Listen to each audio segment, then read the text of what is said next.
విజయవాడలో ఉద్రిక్తత నెలకొంది. నీట్ పేపర్ లీకేజ్పై వామపక్ష విద్యార్థి యువజన సంఘాలు ఆందోళనకు దిగాయి. చలో లోక్ భవన్ కార్యక్రమానికి పిలుపునిచ్చాయి. నీట్ పేపర్ లీకేజ్పై సమగ్ర విచారణకు డిమాండ్ చేస్తున్నాయి. విద్యార్థి సంఘాలను పోలీసులు అడ్డుకోవడంతో తోపులాట జరుగుతోంది.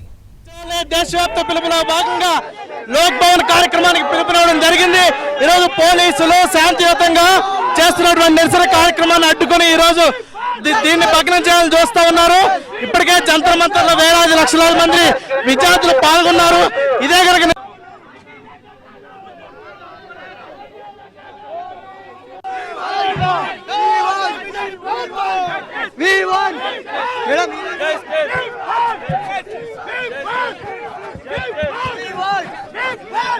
ఈ రోజు ధర్మేంద్ర ప్రధాన్ రాజీనామా చేయాలని దేశవ్యాప్త పిలుపులో భాగంగా లోక్ భవన్ కార్యక్రమానికి పిలుపునివ్వడం జరిగింది. ఈరోజు పోలీసులు శాంతియుతంగా చేస్తున్నటువంటి నిరసన కార్యక్రమాన్ని అడ్డుకొని ఈరోజు దీన్ని భగ్నం చేయాలని చూస్తా ఉన్నారు. ఇప్పటికే జంతర్ మంతర్లో వేలాది లక్షలాది మంది విద్యార్థులు పాల్గొన్నారు. ఇదే కనుక నిర్బంధం ప్రదర్శిస్తే భవిష్యత్తులో ఇదే తీరులో ఆంధ్రప్రదేశ్ రాష్ట్రంలో ఉంటుందని తెలియజేస్తుంది. విజయవాడలో ఉద్రిక్తత నెలకొంది. నీట్ పేపర్ లీకేజ్పై వామపక్ష విద్యార్థి యువజన సంఘాలు ఆందోళనకు దిగాయి. చలో లోక్ భవన్ కార్యక్రమానికి పిలుపునిచ్చాయి. ఇదే అంశంపై మరిన్ని అప్డేట్స్ మా ఏపీ బ్యూరో చీఫ్ రామారావు అందిస్తారు. రామారావు, విజయవాడలో ఉద్రిక్త పరిస్థితులు నెలకొన్నాయి. శోభాన్, ఇప్పుడు ప్రస్తుతం మనం విజయవాడలో మ్యూజియం రోడ్లో ఉన్నాం. విద్యార్థి సంఘాలు ఈరోజు లోక్ భవన్ ముట్టడికి పిలుపునిచ్చాయి. ప్రధానంగా విజయవాడలో ఈరోజు లోక్ భవన్ ముట్టడికి పిలుపునిచ్చిన విద్యార్థి సంఘాలు నవరంగ్ థియేటర్ దగ్గర ఉన్న శ్రీ భవన్ నుంచి బయలుదేరి నేరుగా ఇక్కడికి వచ్చారు. వీళ్ళంతా కూడా ఇప్పుడు రాజ్భవన్ పక్కనే ఉన్న మ్యూజియం రోడ్లో ఆందోళనకు దిగారు. బారికేడ్లు దూకి రాజ్భవన్లోకి వెళ్లేందుకు ప్రయత్నించగా పోలీసులు అడ్డుకున్నారు. ప్రస్తుతం ఎస్ఎఫ్ఐ, ఏఎస్ఎఫ్, పీడీఎస్యూతో పాటు వామపక్ష విద్యార్థి సంఘాలంతా కూడా మ్యూజియం రోడ్లో బైఠాయించారు.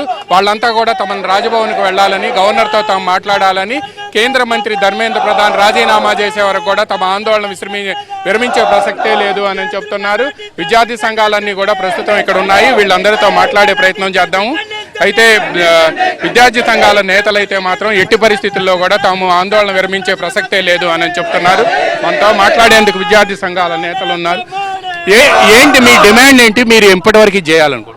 ఈరోజు విద్యార్థి జీవితాలతో చెలగాటమాడినటువంటి ఒక దొంగ, ఒక 420 కేంద్ర మంత్రి ధర్మేంద్ర ప్రధాన్ రాజీనామా చేయాలనేటువంటిది మా ఏకైక డిమాండ్.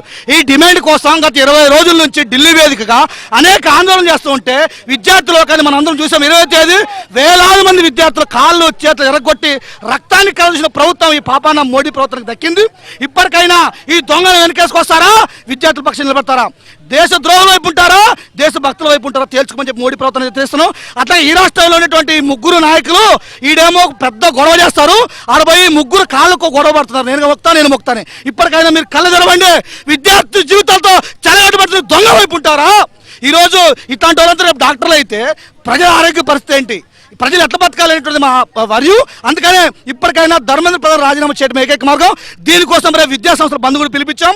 రేపు విద్యాసంస్థల బందే కాదు, రాబోయే రోజుల్లో వీధి గ్రామాన్ని కూడా ఈ ఉద్యమాన్ని తీసుకెళ్తాం. మోడీ దీనికి సమాధానం చెప్పాల్సి ఉంటుంది. జి రామన్న, డివైఎఫ్ఐ రాష్ట్ర కార్యదర్శి.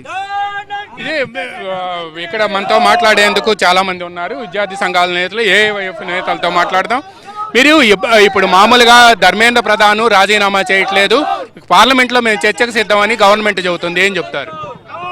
ఆల్రెడీ ధర్మేంద్ర ప్రధాన్ రాజీనామా చేయాలని గట్టిగా యువజన విద్యార్థి సంఘాలు అలాగే దేశవ్యాప్తంగా ఈరోజు జంతర్ మంతర్ దగ్గర కూడా పెద్ద ఎత్తున ఆందోళన చేయడం జరిగింది. ఉభయ లోక్సభల్లో 20వ తారీఖు పార్లమెంట్ సమావేశాలు జరుగుతున్నప్పుడు కూడా ప్రతిపక్ష నాయకులు నిలదీస్తున్నప్పుడు కూడా దాన్ని పట్టించుకునే పాపం లేదు. దొంగచాటుగా నరేంద్ర మోడీ గారు లోక్సభను దాదాపు 3 సార్లు వాయిదా వేయడం జరిగింది. దేశ చరిత్రలో ఇది మొట్టమొదటిసారి లోక్సభ జరగకుండా వాయిదాలు వేసి పర్వతం నీట్ పరీక్ష లీక్ అయ్యి దాదాపు 23 లక్షల మంది విద్యార్థులు రోడ్డు మీద పడితే ఈరోజు దాదాపు 20 మంది చనిపోవడం జరిగింది. వాళ్ళకి నష్టపరిహారం ₹1 ఇవ్వాలని చెప్పి ఏవైపుగా మేము డిమాండ్ చేస్తాం. ఈ లీక్ పేపర్ విజయాన్ని పార్లమెంట్ సమావేశాల్లో తేలదు. ఎందుకంటే దొంగచాటుగా ఈరోజు దాదాపు 6-7 సార్లు పార్లమెంట్లో వాయిదా వేయడం జరిగింది. తక్షణమే పార్లమెంట్ సమావేశాలు జరపాలి. ఈ లీక్ పేపర్ ఎవరు సూత్రధారులు వాళ్ళు తక్షణమే అరెస్ట్ చేయాలని చెప్పి ఏవైపుగా మేము డిమాండ్ చేస్తున్నాం. విద్యార్థి సంఘాలన్నీ అయితే మాత్రం తీవ్ర స్థాయిలో ధ్వజమెత్తుతున్నాయి. వీళ్ళందరూ కూడా ప్రస్తుతం వాళ్ళు ప్రధానంతో పాటు ముఖ్యంగా వాళ్ళంతా క్షమాపణ చెప్పాలని, విద్యాశాఖ మంత్రి రాజీనామా చేయాలని డిమాండ్ చేస్తున్నాం. పోలీసులు కూడా పెద్ద ఎత్తున ఉన్నారు, మనం చూస్తున్నాం. పోలీస్ యంత్రాంగం అంతా కూడా వీళ్ళని బారికేడ్లు పెట్టి ఇక్కడ అడ్డుకుంది. అదేవిధంగా వీళ్ళని అరెస్ట్ చేసేందుకు కూడా బస్సులు కూడా సిద్ధం చేశారు. ధర్మేంద్ర ప్రధాన్ రాజీనామా చేసే వరకు కూడా ఎట్టి పరిస్థితుల్లో కూడా ఆగే ప్రసక్తే లేదని చెబుతున్నారు. మనతో మాట్లాడేందుకు నేతలు ఉన్నారు, వీళ్ళతో మాట్లాడదాము. అయితే ధర్మేంద్ర ప్రధాన్ రాజీనామా చేసే వరకు మీ ఉద్యమం ఆగదా? ధర్మేంద్ర ప్రధాన్ రాజీనామా చేసేంత వరకే మా ఉద్యమాన్ని ఆపం. ఇప్పటికే జంతర్ మంతర్ వద్ద లక్షలాది మంది విద్యార్థులు యువత ఈరోజు పార్లమెంట్ నిర్వహిస్తే ఆ పార్లమెంట్ మార్చి మీద ఈరోజు అమిత్ షా పోలీసులు బీజేపీ గోండాలు ఆర్ఎస్ఎస్ గోండాలు విద్యార్థుల మీద దాడి చేశారు, లాఠీ చార్జ్ చేశారు, బాష్పాయాలు ప్రయోగించారు. ఈరోజు విద్యార్థుల రక్తాన్ని కళ్ళ చూసినటువంటి పాపం ఈరోజు బీజేపీ ప్రభుత్వానికే దక్కుతా ఉంది. ఈరోజు ధర్మేంద్ర ప్రధాన్ రాజీనామా చేయాల్సిందే. నీట్ విద్యార్థులు 23 లక్షల మంది విద్యార్థులు భవిష్యత్తు అన్యాయం అయిపోయింది.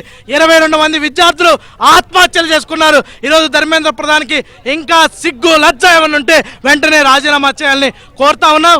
రేపు 24వ తారీఖున విద్యా సంస్థల బంద్ను కూడా అన్ని విద్యార్థి సంఘాలు ఇస్తా ఉన్నాయి. ఈ బంద్లో విద్యార్థులు యువకులు కదిలి రావాలని కోరుతా ఉన్నాం. ఇది చూస్తున్నాం, వీళ్ళంతా కూడా పెద్ద ఎత్తున ఉద్యమం జరుగుతుంది ఇక్కడ. అయితే విజయవాడలో లోక్ భవన్ ముట్టడికి సంబంధించి పోలీసు యంత్రాంగం ప్రధానంగా బారికేడ్లను పెట్టి అన్ని ప్రాంతాల్లో కూడా అడ్డుకునే ప్రయత్నం చేస్తుంది. అయినప్పటికీ కూడా కొంతమంది విజయవాడలో నవరంగ్ థియేటర్ వద్ద ఉన్న శ్రీశ్రీ భవన్ నుంచి నేరుగా ఇక్కడికి చేరుకొని వాళ్ళంతా కూడా ఆందోళనకు పూనుకున్నారు. ప్రస్తుతం మ్యూజియం రోడ్లో వీళ్ళంతా బైఠాయించి ఉన్నారు. అదేవిధంగా పక్కనున్న లోక్ భవన్కు తమను వెళ్ళనివ్వాల్సిందేనని కూడా పట్టుబడుతున్నారు. అక్కడి నుంచి ఇక్కడ వరకు నేరుగా కూడా పోలీసులు వీళ్ళని అడ్డుకోవటమే కాకుండా ఇక్కడి నుంచి వెళ్ళనిచ్చే ప్రసక్తే లేదు. నిషేధాజ్ఞలు ఉన్నాయి. విజయవాడలో సెక్షన్ 30 అమల్లో ఉందని పోలీసులు చెప్తున్నారు. ఇది సుభాన్ విజయవాడలో లోక్ భవన్ ముట్టడి సందర్భంగా ఏర్పడిన ఉద్రిక్త పరిస్థితులు. Over to Hyderabad studios. Thank you Ramarao.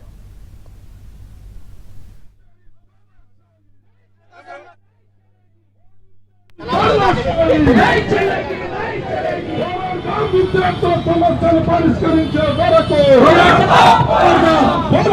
విద్యార్థుల సమస్యలు పరిష్కరించే వరకు నరేంద్ర మోడీ